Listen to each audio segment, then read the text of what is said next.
We play and call it work.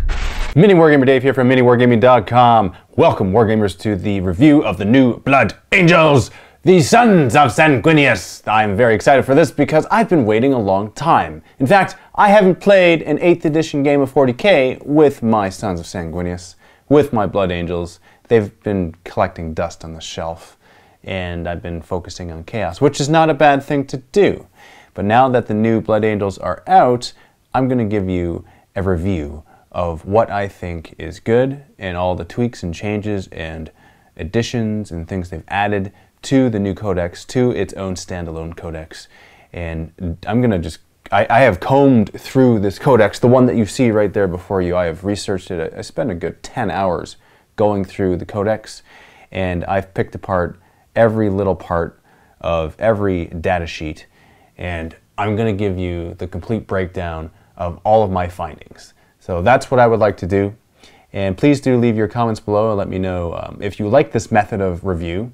So it's going to be thorough. I'm not sure how long this video is going to be, but be prepared to listen to some blood for a very long time as you paint your miniatures. Or as you maybe just kind of, you know, look along, and that doesn't make sense. So watch along. There you go. Watch, look. It's all the same thing. I've actually stayed up all night doing this. I'm not even kidding. I stayed up all night because I was so excited to do it, and I wanted to get it out for you guys. And also, there is going to be a pairing of a battle report in the link below that will be in the MiniWarGaming vault. And so it's the first game I've played. I played the game before I delved into the codex. I just briefly went through the codex. I made a list. It was a Death Company list, and Death Company and Armor list versus Tyranids. It was a 2,000 point game. Open war mission, and I played that. That will be in the vault. Click on the link below for that after this review video so that you can see the new Blood Angels in action. But now, going right to the review here. Actually, just one sec. I got a piece of paper here with all numbers on it, but that happens to be in my office right next to my studio, so just give me one moment. And in a split second, I'm right back. Okay, here we go. So it's 144 pages in total. This is what this codex is. It's 61 pages of lore, 10 pages of model showcasing, 53 pages of data slates, and 8 pages of flavor. And when I say flavor, I mean stratagems, warlord traits, relics, psychic powers, tactical objectives, and points values.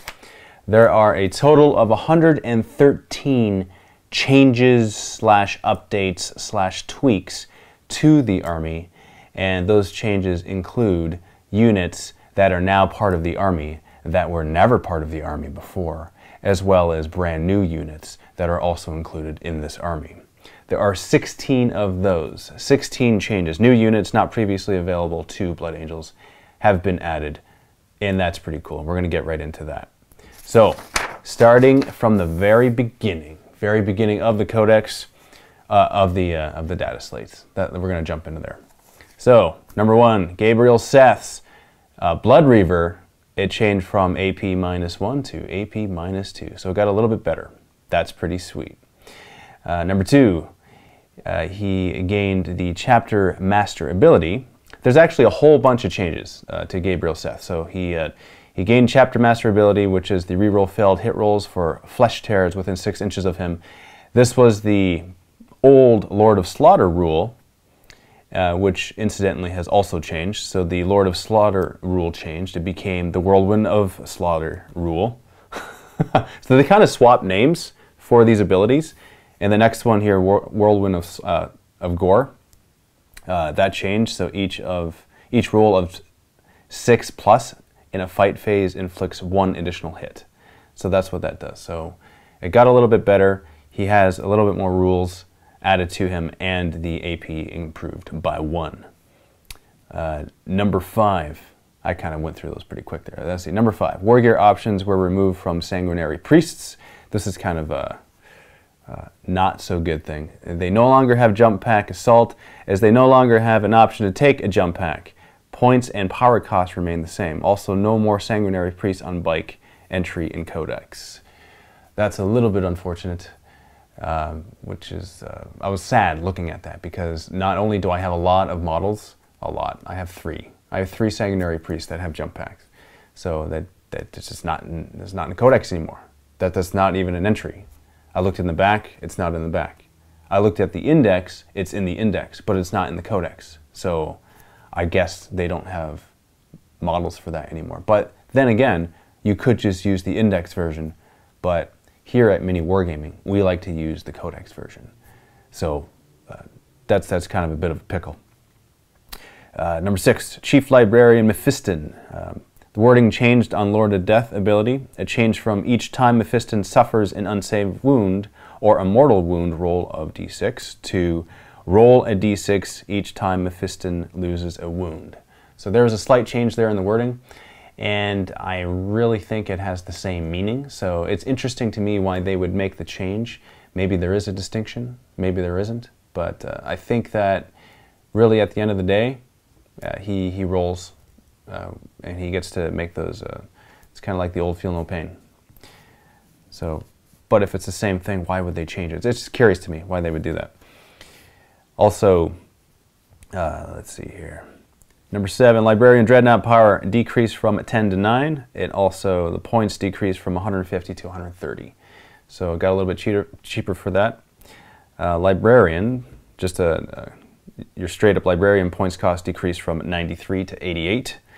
And the Primaris Librarian is a new entry into the Codex. So that's actually the very first. That's number 10. Number 10 change here. Primaris Librarian is a new entry in the Codex. It wasn't even an option in the index. So that's pretty sweet. It's a new thing that we get to play with. Number 11, Librarian in Terminator Armor decreased power from 9 to 8. And also the Librarian in Terminator Armor decreased points from 145 to 120. And that seems to be a theme here. I've noticed that the Terminator Armor points costs have decreased in general in this codex. Oh, by the way, I am comparing this codex to the index. So if there are changes here that you say, oh yeah, well that's been done for Space Marines, so that may be true, but I don't play Space Marines vanilla, I play Blood Angels, and so some of the changes I may not have known. And I'll put that disclaimer right now. So if you're seeing these things like, oh well, that's a change, that's a general change because they did that for Space Marines, you're probably right. But the fact that I didn't look at it because I didn't play the army means that it's new to me, which means that other Blood Angels players out there, it may be new to you too. So I'm going to assume that the last thing that you guys looked at was the index, and the first thing that you're looking at now is the new Blood Angels Codex. And so we're just going to assume that from now on. Number 11. Librarian in Terminator Armor decreased power from 9 to 8, and also decreased points from 145 to 120. I just read that, so let's discard what I just read, because I stayed up all night. So I'm not even going to bother editing that out. Ha ha ha ha ha ha. Okay, number 13. Asteras Executioner Axe increased strength from +1 to +2, and Chaplain in Terminator Armor decreased points cost from 7 to 6, and from power cost, sorry, 7 to 6, and then points cost from 115 to 100. So it's 15 points cheaper now for a Chaplain in Terminator Armor, again with the Terminator Armor being cheaper. Number 16, remove Chaplain on bike option unit. That somehow isn't good for business. All these bikes are not being liked right now. I don't like it, considering the fact that I have so many bikes in multiple armies. There's just a little bit of feeling happening right now. Okay, so here's a new unit. Primaris Chaplain is a brand new option in the Codex that wasn't an option in the Index. So what's the difference? And these are the differences that I figured out. You got 4 attacks instead of 3 that you would get with a Terminator or regular Chaplain, so you get more attacks with the Primaris. You gain Absolvar Bolt Pistol, which is a 16-inch range, strength 5, -1 AP. 5 wounds like a Terminator variant, and moves 6 inches like a regular Chaplain, and he's 85 points. So you have another version of the Chaplain here, Primaris Chaplain, so you have the option of fielding him if you want. Number 18 is regular Chaplain can no longer take bolters for war gear, nor can they take any combi weapons. That's something that I noticed, which was kind of odd, right? That was a very good option. Why did they take that out? I don't know. I can't explain it. All I know is that I saw the difference. There was a change. Number 19. Tycho the Lost gains Dead Man's Hand weapon. which is actually pretty sweet. He didn't have that before. It wasn't written in his data sheet. It is a melee strength user, -2 AP and 1 damage for that. Captain, number 20. Captain gains Relic Blade weapon, strength +2, -3 AP and 3 damage. Or, sorry, D3 damage. Number 21, Captain Tycho, which is different from Tycho the Lost. Captain Tycho gains Dead Man's Hand. This is the exact same weapon as Tycho the Lost. And on a side note, Captain Tycho is 95 points versus the 70 points of Tycho the Lost, and has Rites of Battle, which is re-rolling hit rolls of 1 made for friendly Blood Angel units within 6 inches of him. Tycho the Lost doesn't have this, so he's a little bit more points because he has this ability, which is good because it transfers over to Blood Angel units. Whereas Tycho the Lost, he has a keyword Death Company, so you want to bring him in a Death Company army. Captain Tycho is a regular Blood Angel army. Number 22, Captain in Terminator Armor decreased power cost 8 to 7, and also decreased points cost from 122 to 105. Again with that Terminator Armor. Let's see. So going on the Captain in Terminator Armor, wrist-mounted grenade launcher went from AP1 to AP-1. So in the index it said AP1. So my guess is that it was a typo, because just when it says 1, it doesn't make sense for the AP. It's got to be either nothing or it's -1. You can't have plus. It's like, okay, if it's 1, then you get a better armor save. Is that what that means? I don't think so. I think it was a typo in the old one, so they corrected it. Number 24, no more Captain Unbike option. Unfortunately, he's not in the Codex. Number 25, Captain in Cataphractii Armor is now an option in the Codex. It wasn't in the Index. So that's pretty sweet. We got more options. That's one of the 16 new units that we gain. Number 26, Primaris Captain is a new option in the Codex, which is, again, is sweet. I look forward to fielding one in my Blood Angel army. Number 27, Lieutenants are a brand new entry in the Codex. It doesn't exist in the Index. Now that's Lieutenants. That's not Primaris Lieutenants. That's just straight up Lieutenants. So it's different because there are Primaris Lieutenants in the Codex as well, and they have different stats. So it's a new unit, which is pretty sweet.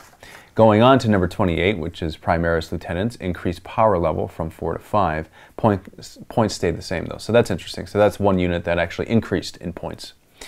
Number 29 is Primaris Lieutenants gain Mastercrafted Stalker Bolt Rifle, which is a 36-inch range, heavy 1, strength 4, -2 AP, 2 damage weapon. Number 30, Tech Marine decreased power level from 5 to 4.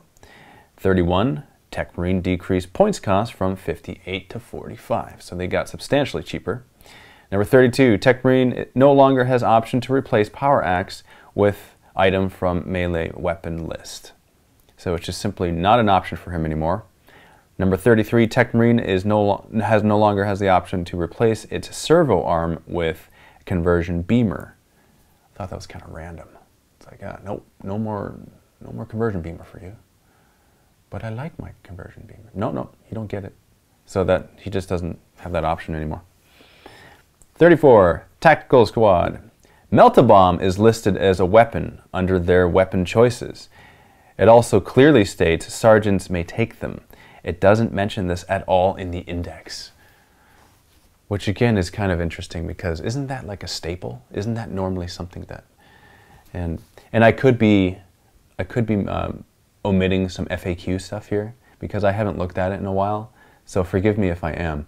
But that is something that was in the Index, or that wasn't in the Index, that is in the Codex. So yeah, there's that as well. If there's things that are part of the FAQ that I'm not mentioning, it's because it's not at the forefront of my mind and it's not fresh in there. I'm just stating the obvious differences between the two books, the Index and the Codex. Where are we here? Number 35 is Intercessor Squad decreased power level from 6 to 5. 36, Intercessor Squad decreased points cost from 20 to 18 per model. 37, Intercessors gain option to replace bolt rifles with auto bolt rifles. 38. Intercessors gain option to replace bolt rifles with stalker bolt rifles. So that's 2 additional weapon types that they have access to, which makes them that much better. 39. Intercessor Sergeant gains option to add chainsword or replace bolt rifle with chainsword, which is good for his close combat attacks. Number 40. Intercessors gain combat squad ability because you're able to have more of them.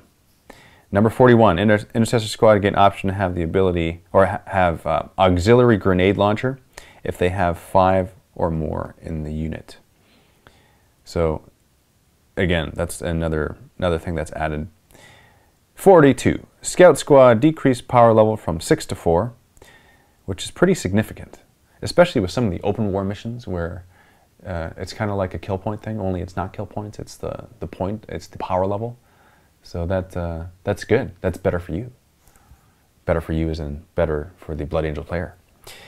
Let's see here. We got 43. Scout Squad split war gear option from Sergeant replacing bolt pistol and bolt gun from items from Sergeant equipment list to replacing specifically bolt pistol with item from melee weapons or pistol lists and specifically a bolt gun with item from pistol list. Okay, that's probably really confusing.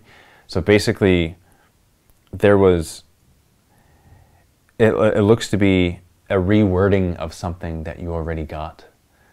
So that's just something, whenever I see that, it's really interesting because it looks like the result is almost the same, but they just choose to reword it. So I wonder what the process is there, where they think, okay, well, maybe we're going to reword this so it's not as confusing. That might be the thought process. I don't know, but it would make sense if it was. 44. Sanguinary Guard decreased power level from 10 to 8. 45. Sanguinary Guard decreased points cost from 22 to 20 per model. 46. Unit named Sanguinary Guard Ancient in Index is now called just Sanguinary Ancient. It's no longer called Sanguinary Guard Ancient. So they changed the name of it, which is interesting. 47. Blood Angels Chapter Banner. There's a slight change. It used to say friendly Blood Angel units within 6 inches of the banner do not need to take morale tests. Now it says +1 to their leadership. In either case, rerolling wounds of 1 in fight phase remains the same. So that's actually a bit of a debuff there, because when it says that they do not need to take morale tests, I mean that's kind of a blanket general awesomeness. Whereas when it says they get +1 to the leadership, that means that they still need to make the test. So a bit of a debuff there. Number 48, Primaris Apothecary is a brand new entry in the Codex, not included in the Index. 49, Aggressor Squad is a new unit, not included in the Index. So that's cool. Number 50, Sanguinary Novitiate are a new unit, not included in the Index. So that's 3, bam, bam, bam, 3 in a row, 3 that we get, 3 out of the 16. 51, Death Company Dreadnought decreased power from 11 to 9. 52, Death Company Dreadnought decreased points cost 128 to 90. That is a big difference. That's a 38-point difference. That's pretty sweet. Number 53, Death Company decreased power from 9 to 8. 54, in the Death Company data sheet, the version in the Index didn't include entry for Power Fist. Yet it still allowed it as a replacement option for either bolt pistol or chainsword. It's now included in the Codex, most likely an oversight because before and added for easy reference. I found that interesting. It was an option to replace it in the war gear options, but it wasn't listed as one of the weapons where they give you all the weapon profiles right on the data sheet. But now they have it there. So just for your convenience, it's there as well. So good on you guys for catching that and throwing it in there for us to make it easier during gameplay when we're referencing things. 55. Terminator Ancient is a new entry, not included in the Index. Let's feel these Terminator Ancients. 56. Primaris Ancient increased power from 4 to 5. So he increased power. 57. Company Champion decrease power from 4 to 3. 58, Company Champion decrease points cost from 56 to 40. So that's a big jump. 59, Company Veterans decrease power from 4 to 3. Points cost stayed the same. Number 60, Reaver Squad is a brand new unit not included in the index. So I looked at the website, and this is what a note that I made here. So there's a product on the web store called Primaris Reavers included in the Blood Angel army. So I'm not sure if it's the same one or it's intended to be another unit altogether. Judging by the fact that they have 2 wounds apiece, this might be the unit they are referring to. So the Reaver Squad, it's called a Reaver Squad, but on the website it's called a Primaris Reaver Squad. So I'm thinking it's the same unit, but they just call it 2 different things. One in the Codex and one on the website. So that'd be my guess. Number 61, Terminator Squad decreased power from 13 to 12. Number 62, Terminator Assault Squad decreased power from 13 to 11. 63, Terminator Assault decreased points cost from 31 to 26 per model. 64, Cataphractii Terminator Squad is a new option in the Codex. It wasn't in the index. That's pretty sweet.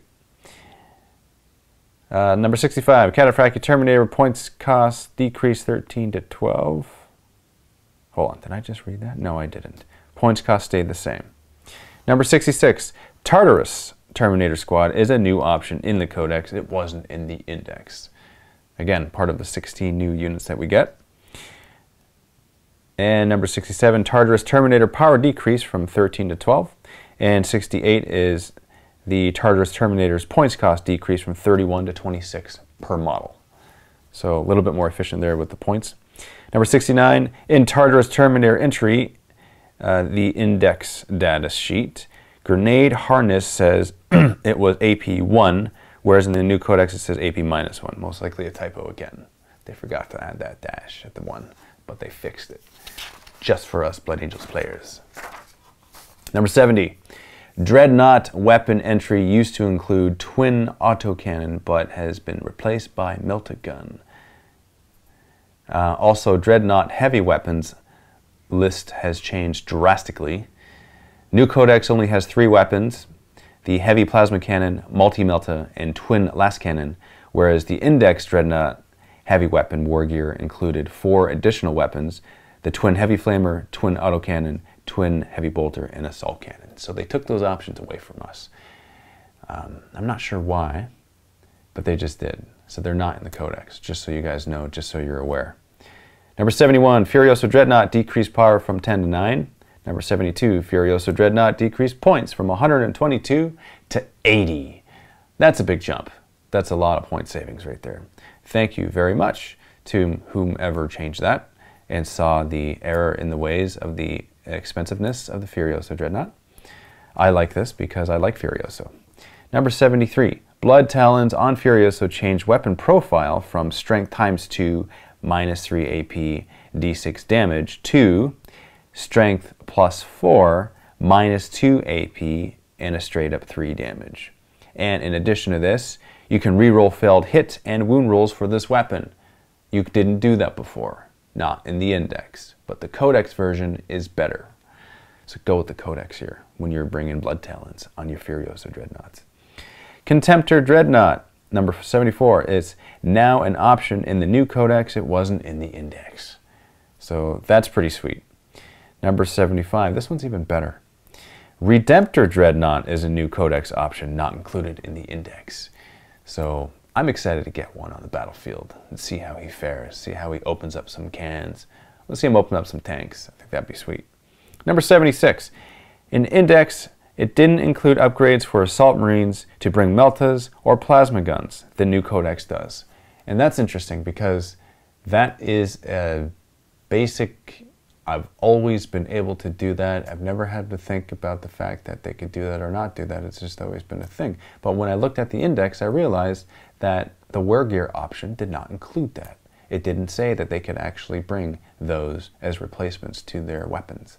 It didn't say it. But it does say it in the Codex. So it's good that it does, because they need to be able to field weapons that they're comfortable with, like the Meltas and the Plasmas. Especially because I have so many of them modeled already like that. It would be a shame if they weren't able to do so. That's really what I'm thinking about. As I'm going to talk about some keywords, okay? So, let's talk about, and they show no fear. You can reroll failed morale tests for units that have that, and units in the army have that, okay? For those that don't know, it's kind of a basic thing, but in case you're getting into Blood Angels and you're not familiar with it, or you're just getting back into 8th edition, that's what that does. Black Rage, this is specific to Blood Angels. This is something that you get. And you can add 1 to the unit's attacks characteristic for the duration of the fight phase if it charged in the preceding charge phase. In addition, roll a d6 each time unit loses a wound. On a 6, the wound is ignored and has no effect. So that is something that you get, well, that units have. The units have to have that in order for that to be useful. And I'm thinking of Death Company, because that's what they get. So I found that really useful. I really enjoyed that. I enjoyed having the extra attacks with the Death Company. Just on the Death Company for a moment, I fielded them with 2 chain swords each, and that was a lot of fun because, as we all know, it gives them extra attacks, right? And they have 2 attacks base. Plus, with the Black Rage, when you charge, you get an extra attack. That's right. So if you charge in the preceding charge phase, you get an extra attack. So that's a lot of attacks coming your way, like a ton. And it is so satisfying to see all of the numbers add up, because I fielded 2 squads of 10, and there was just a lot of death and carnage happening to those bugs. I'm not going to tell you the outcome of the game, but I will tell you that the Death Company killed, and it was satisfying. So that's the Black Rage. Let's go on to some more keywords. Defenders of Humanity. So that is basically the objective secure one. And if you're battle forged, you get it. Okay, let's see. Troops units get it.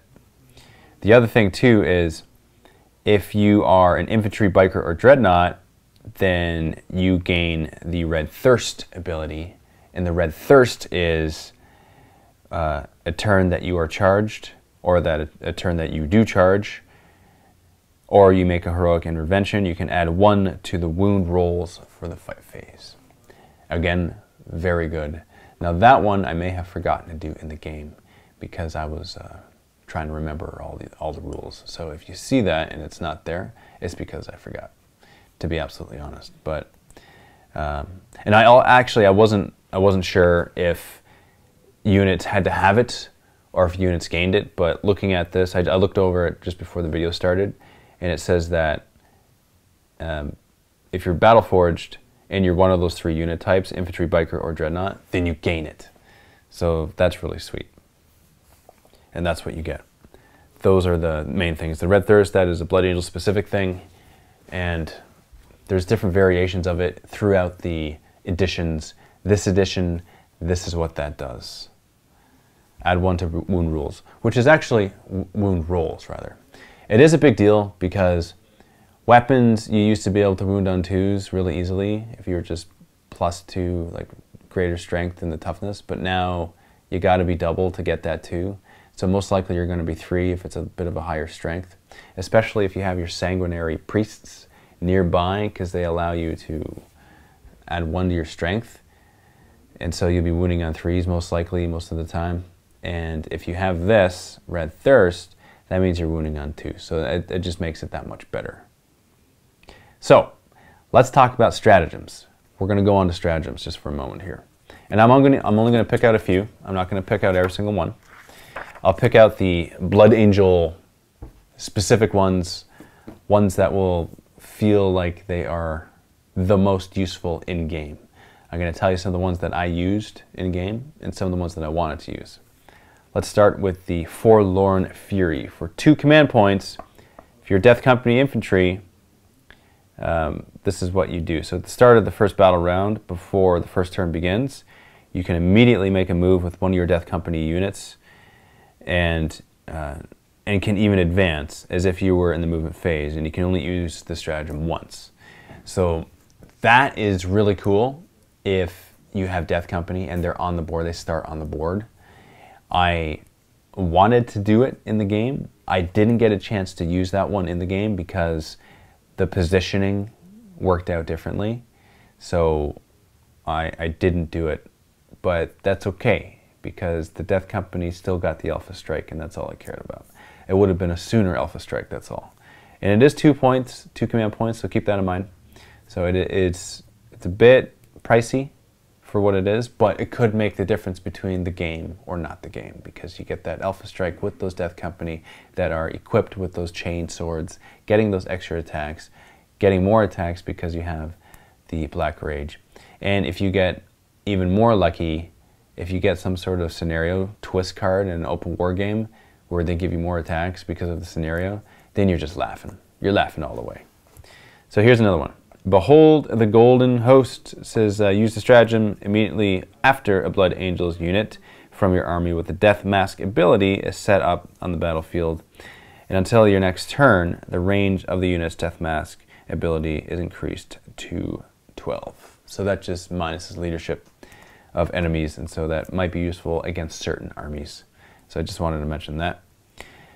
Another one here, oh, that was 1 command point, by the way. So the next one here is 1 command point, Death Visions of Sanguinius. That's what this is. So use the stratagem when mustering your army. Select a Blood Angels captain, chaplain, or lieutenant from the army, other than the Primaris models and named characters such as Commander Dante.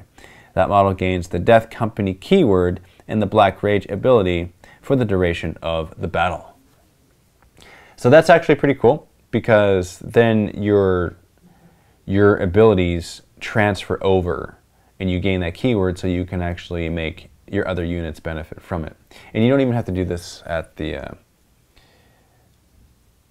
beginning of the game. It just says when you're mustering your army. So my guess is that is when you are just... What is mustering your army? What does that actually mean? Does it mean at the beginning of the game? I'm not sure about that one. I was going to say it doesn't matter when you use it, but now I'm not 100% sure. When you muster your army, so when you get them up and ready, when you get them moving, when you start to move, I don't know. I think the wording on that one could have been better because I'm confused. So, but the ability is still neat nonetheless, and it's only 1 command point for it. So, upon Wings of Fire, 1 command point for this stratagem, and you use the stratagem in your movement phase before moving Blood Angel's jump pack. So you remove the unit from the battlefield and set it up at the end of the phase anywhere on the battlefield that is more than 9 inches away from enemy models. So pretty cool. It's like the Swooping Hawk rule in older editions, only it's jump pack, infantry, and Blood Angels. So I like it, and it's only 1 command point for that. So if you're at one end of the board and you're not really doing anything, then hop on over to another end. Get some action going. I like the versatility of the movement with these guys with this ability. I think it's pretty sweet. Lucifer Pattern Engines. How can that not sound like something amazing? 1 command point for this. So use the stratagem before advancing with a Blood Angels vehicle other than a Dreadnought or a vehicle that can fly from your army. Increase the move characteristic by 6 inches or D6 plus 6 inches if it's a Bale Predator. And at the end of the phase, you roll the dice. So that's pretty sweet, especially if your Bale Predators are equipped with heavy flamers and flamestorm cannons, because then you know you're going to get the strike, because you're just going to move him so far up and he's going to shoot. Because that's what I did yesterday. I brought 3 Bale Predators and I utilized that ability to get them moving. Let's see here. Next one is Honor the Chapter for 3 command points. So you select an infantry and, hold on. Select a Blood Angels infantry or Blood Angels biker unit from your army. That unit can immediately fight for a 2nd time. So that is useful when you need to kill something before it kills you, which happens a lot. Sometimes it's like, okay, well, I can withstand another round of combat and I'm not going to waste any command points. But other times it's like, I can't afford for you to hit me, therefore I'm going to hit you and win by offense. That is 3 command points for that. And I think the reason why it's 3 is because it shows the dire nature of it. You don't really want to do it, but when you do, it should make or break. That's a make or break time, hence the cost. Descent of Angels. Use the stratagem before making a charge roll with a Blood Angel's jump pack unit. And what you do is you roll 3 dice and you choose that result instead of rolling 2 dice. So using that on your death company in order to ensure them to get into battle, fantastic. I did it yesterday. I used it as an insurance policy to make sure that I got into combat, because I was at that kind of gray area there where it's like, I could have not made it or I could have made it. I made it with that. Only in death does duty end. 2 command points for this. So use the stratagem. When a Blood Angel's character from your army is slain, the model summons the strength for 1 final attack and can immediately either shoot as if it were your shooting phase or fight as if it were your fight phase. This stratagem is not cumulative. With the Astartes banner ability, the stratagem takes precedence. This seems pretty straightforward. Talking about some Warlord traits, it looks like there's a few decent ones here. Unlike other editions where it's like there might be 1 good one, maybe 2. This one there's more good than bad. And when it's bad, it's not even that bad. It's just like not as preferred as the other ones. Speed of the Primarch, you can always choose your Warlord to fight first in the fight phase, even if he didn't charge. So that's useful having that, especially if he's kitted out to really demolish. Number 2, Artisan of War. You add 1 to the damage characteristic of 1 weapon carried by your Warlord. Note that this cannot be a Relic of Baal. So, okay, yeah, that's not bad. If you happen to choose that, if there's no other option, that's good. You know that'd be reliable and you can get your money's worth out of it, then yeah, absolutely. That sounds like a decent option. Not a great option, a decent option. Soul Warden. Attempt to resist 1 psychic power from your Warlord, or attempt to resist 1 additional psychic power if he already was able to do so in each of your opponent's psychic phases. Yeah. See, I wouldn't really want that. I wouldn't want that one. Not because it's not good, it's just because that's not the kind of player I am, so I think it would be wasted on me. Number 4, Heroic Bearing. Friendly Blood Angels units automatically pass morale tests when they are within 6 inches of your Warlord. See, that's generally useful. That makes it so I want my Warlord to be up close to my units, and I want to utilize that ability so that I can save my guys if I get shot at. Number 5, Gift of Foresight. So you roll a d6 each time your Warlord loses a wound, rerolling wounds of 1. On a 6, that wound is ignored and they have no effect. So wounds on a 5 or 6, the similar ability to ignore wounds from the Black Rage has no effect. Yeah, so it doesn't stack. So that looks like it's something that would be, I mean, you can always benefit from that. You can always, that's always useful. Selfless Valor. Your Warlord can perform a heroic intervention if he is within 6 inches of an enemy unit instead of only 3 inches.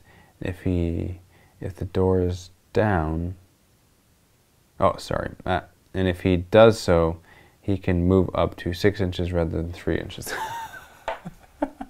I just realized that I'm so tired, I'm slurring my words. I'm like, what I'm reading is not making sense. There's no way it's making sense to you. What did I just read? Okay, Selfless Valor. Your Warlord can perform a heroic intervention if he is within 6 inches of an enemy unit instead of only 3 inches. And if he does so, he can move up to 6 inches rather than 3 inches. Okay, so it just increases the bubble of the heroic intervention. Makes them a little bit better. Oh, man. But I did it. I did it. It was very important to me that I got this out for you guys. And that I got it done when I got it done. So I'm not going to stop. I want to continue going through this. Because it's important to me. Because the angels need love too. That's what we need.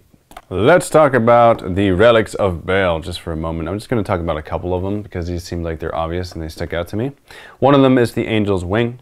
So it's for jump pack models only, and you can reroll failed charges for a model equipped with the Angel's Wing, and your opponent cannot fire Overwatch against them. So that sounds like something that would be good. Universally good, and always good.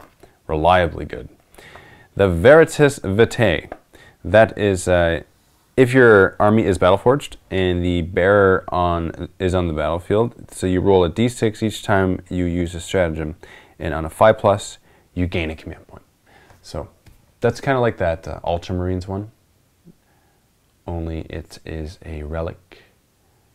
So it just happens, which is nice. You don't have to spend anything to get it. You just got it. I like that. See, again, it's an obvious one that sticks out to me. Just briefly going over the Sanguinary Discipline. You got the Quickening, Unleash Rage, Shield of Sanguinius, Blood Boil, Blood Lance, and Wings of Sanguinius. I love it. I love how the names remain the same throughout the editions, but the powers slightly change. Some of them are very similar, though. Just going to go over a few here. Like, for example, Shield of Sanguinius. What it does is gives you 5 up invuln save if you're within 12 inches of the Psyker. So that's pretty sweet. That's very similar to what it did before. Well, at least in a few editions ago. I don't remember using that too much recently. When I say recently, I mean like in the past year with 7th edition. Bloodlance, this has become good again. Bloodlance has a warp charge value of 6. If manifested, select a visible enemy model within 12 inches and draw a line between them and the Psyker. Roll a d6 for each model. The entire of the line passes over. For each roll of 5+, that model suffers a mortal wound. Yeah, I like it. Not bad. Wings of Sanguinius is also pretty sweet. Has a warp charge value of 5, and if manifested, the Psyker can immediately move as if it were your moving face. Just a little bit of an interruption there. Now we're back at it. So those are the specifics of the details that are in the Codex. Now to give my overall thoughts and impressions, and if you guys don't want to see more of this discussion that I'll have with myself, and you guys are just listening to it, I suppose, then you can click on the link below and you can watch the battle report that I had, the 2,000 point bat rep between myself and a gentleman named Dave. He fielded his new Tyranids and I fielded the new Blood Angels. That's in the vault. That's in the link in the video description below. If you're not a vault member, then I encourage you to sign up for a 7-day free trial to the MiniWarGaming vault so that you can see that video. And you can also see all the other videos that are in the vault. And if you're a silver member, then you can actually have access to every video, meaning all the painting tutorials as well that we put out on a daily basis. So anyway, my general thoughts and impressions of the Codex is that it is a step in, it's a big step in the right direction, because there's a lot of units that have been added to the army that weren't there before. So by virtue of the fact that you just gain so much more army, means that it's a good thing. Do I think it's competitive? I think it's moderately competitive. I don't think it's the best army out there. I don't think it's top tier. I'll be absolutely honest. I don't think it's top tier, but I think that it is going to be a lot of fun. And really that's the reason that I play. I play for fun. I like to just put stuff on the battlefield and just see what it does, and occasionally add a narrative reason why things are happening. So that is my motivation for playing, and I look forward to doing that very much so. Do I think it's going to be like an army that can take out, let's see, what's top tier? Heck, even Tau. You know, I think it would have trouble against Tau. I think it's actually challenging against Tyranids, because without telling you the outcome of the game, the game was challenging that you were about to see. You're going to see a struggle. You'll see a fight. That being said, I didn't field a list that was a tournament-heavy list. I fielded a Rule of Cool list, and I want to see what these guys do on the battlefield list.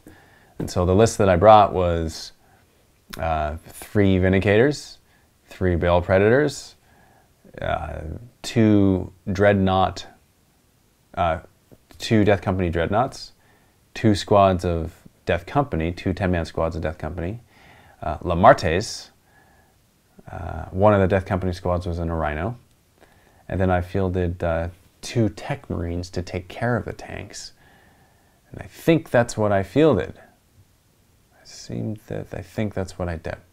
So it was fun because I looked at it and I looked at my opponent's army. And not only is Tyranids new to me in this edition and just in general, so I was like, I'm kind of fighting smoke. I have no idea what I'm fighting. So I'm just going to throw my guys at them and have fun because that's the Blood Angels. They are the vanguard. They are up there, and that's what they want to be doing, right? So they want to be in the fray and causing the havoc because they're chaos. They're really chaos. So I look forward to this. I think there's a lot of good changes in the right direction. There's a few things that I have questions about that I'm not sure why they omitted some of the options in some of the units. Maybe it was an oversight. Maybe it was deliberate. I don't know the answer to that. It leaves me curious, especially if those weapon options are still included in the sprues of the miniatures. So not quite sure about that. But that doesn't take away from it because I think that it's just like, okay, well, if that's what it is, then let's focus on something different. Let's focus on the fact that we got a new dreadnought, got a few new dreadnought types that we can field, that we got new tanks that we can field, we got new units, we got new infantry units that we can field. I looked on the website for the, the Reavers. Couldn't find it. So what does that mean? Does that mean new units?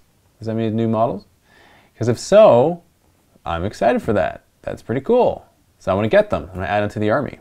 Now, that being said, this review is a biased review, right? This is not a neutral review, just so you know.